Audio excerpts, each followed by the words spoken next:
So what can be done to save Darlington? It can feel at the moment like the town is dying, but one man who feels so strongly about what's going on has decided to try and do something about it. He's organised a meeting to bring the town together. It's going to be at the Bannatyne Hotel at the end of this month. The man I'm talking about is Robb, the owner of Recognition PR. Graham, good morning. Good morning. Very good to see you. So why have you decided to organise this meeting? I opened my first office in Darlington in 1992. My business was founded in Darlington, actually at the back of a fried chicken shop in 1988, 30 years ago. A friend of mine, John McNally, and I started our business then. And we owe Darlington something. I owe Darlington something. And so I want to help a little bit. But I'm also a bit frustrated, a little bit angry about how the situation's turned out. If I feel that we have a lovely town centre, I think I don't want to blame everything that's happened on the council, but I think that there have been some decisions in the past that haven't been correct. Which ones? Which decisions? I personally think, this is a personal view, I personally think a lot of the pedestrianisation was overreached. Cars coming in through the high row originally and being able to park on the town square, the market square, particularly on non-market days when people, maybe we want to attract shoppers to the shops. I think that was a poor decision. But I want to look forward. And so I've organised an event, a grassroots event. I've advertised it on social media overnight, and we've already had several dozen people coming to attend. I've decided the easiest way to do it is a sort of question time format like the TV show, because everyone knows that format. They watch it on the telly. I've arranged a panel of 4 people who have different areas of knowledge. I've got one of our local lawyers, very well-known local lawyer, Anne Elliott of Latimer Hinks. I've got, you just had him on the air a few minutes ago, Tim Catterall from Catterall Consult. He understands property.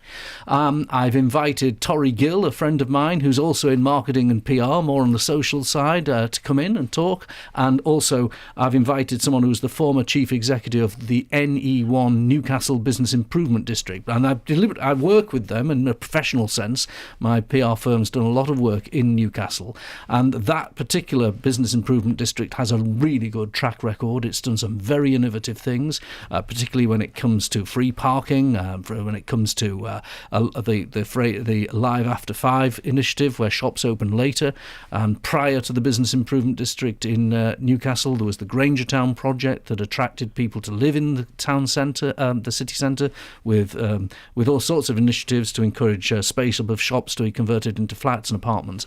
So there's lots of things that can be done, and that panel of people will be able to give their own opinions, stimulate conversation, and I hope that the outcome of this grassroots meeting will be a precursor to some action from the council, because I know the council are not... The danger is this becomes a talking shop. You know that. No, you get a group of people together and they say this is terrible, blah, blah, blah, but the people that can fix it are either central government or the local council. Yes, and I've talked to the local council this morning before I came to see you. I've talked to the leader of the council and Chris McEwan, the cabinet member responsible for this.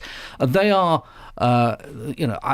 everyone knows listening to BBC Tees, I'm a Tory to my fingertips, and this is a Labour council. But Bill Dixon is a capable man, and he's a very reasonable man. And, so what has he told you? And they are embarking upon a proper exercise where they're going to change their strategy. How they're going to change it is over to them, and that exercise starts in July. So he's told you that they're going to change their strategy. Well, they're embarking on proper. I wonder what that means. Proper, meaningful consultation with retail experts to look at how the town centre should maybe change its shape and maybe change its approach.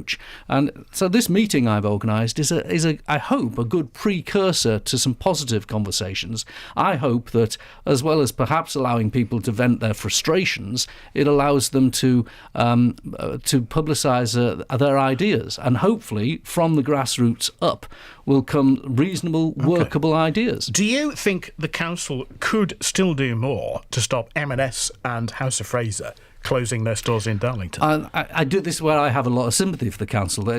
House of Fraser in particular, it's closing its store in the centre of London. This is a major issue. Will they do that really? Well, it's a major issue to do with its creditors. And so whether Darlington can save its bin store is another matter. Listening to what Tim Catterall was saying on this programme a few minutes ago, perhaps we need to think about alternative uses and maybe look at taking ownership of the issue of a changing town centre, the way in which Newcastle did in its city centre at the end of the 90s. What does that mean? It means not taking anything off the table.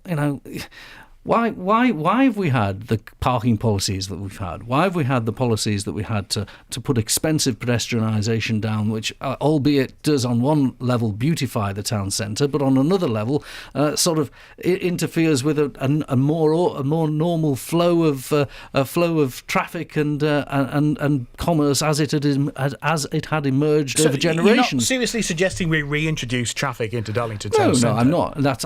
I don't want to come to this meeting with a series of suggestions. By the way, I do think we should allow parking on the Market Square. That's a very personal view, and it's certainly not the answer to the problems. The answer to the problems probably is bigger than that.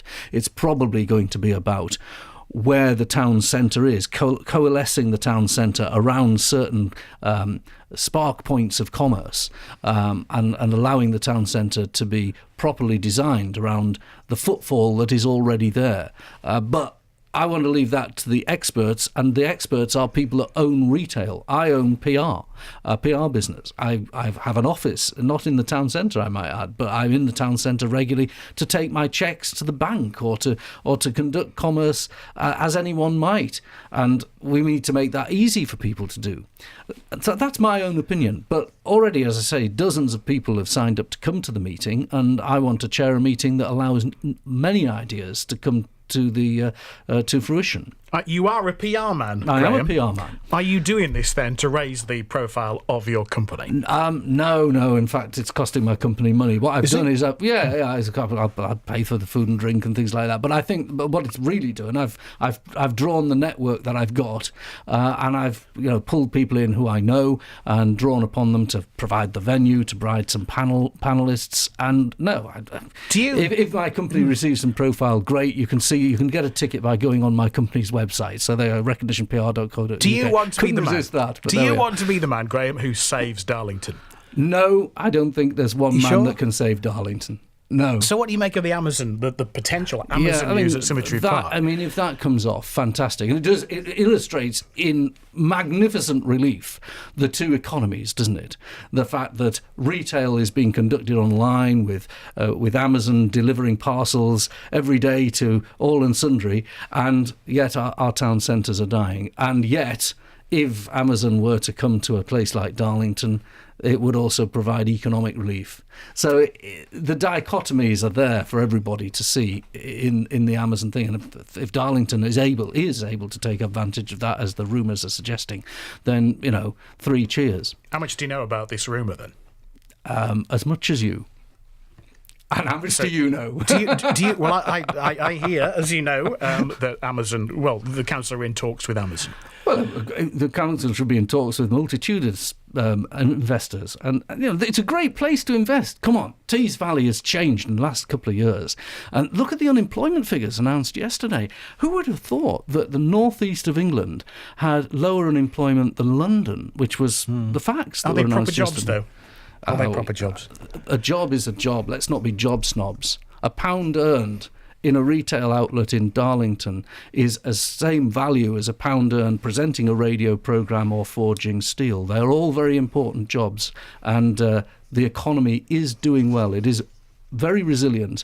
And what we've got in Tees Valley, there are pockets of problems like our town centre in Darlington and like the serious problems where the former steel site was in Redcar, but there are also massive areas of opportunity. So can anybody come along to the meeting you're organising at the Bellatine Hotel? Anyone can come, and I'm going to put it live on YouTube so members of the public can watch it, but I think the most productive aspect would be if you have an interest in Darlington Town Centre, like you own a shop or something. Those people will probably have thought about the solutions more. But if you have a serious suggestion, please go onto my website and click the link to get a ticket. The tickets are free. I'm only ticketing it so we can control numbers, not to stop people coming.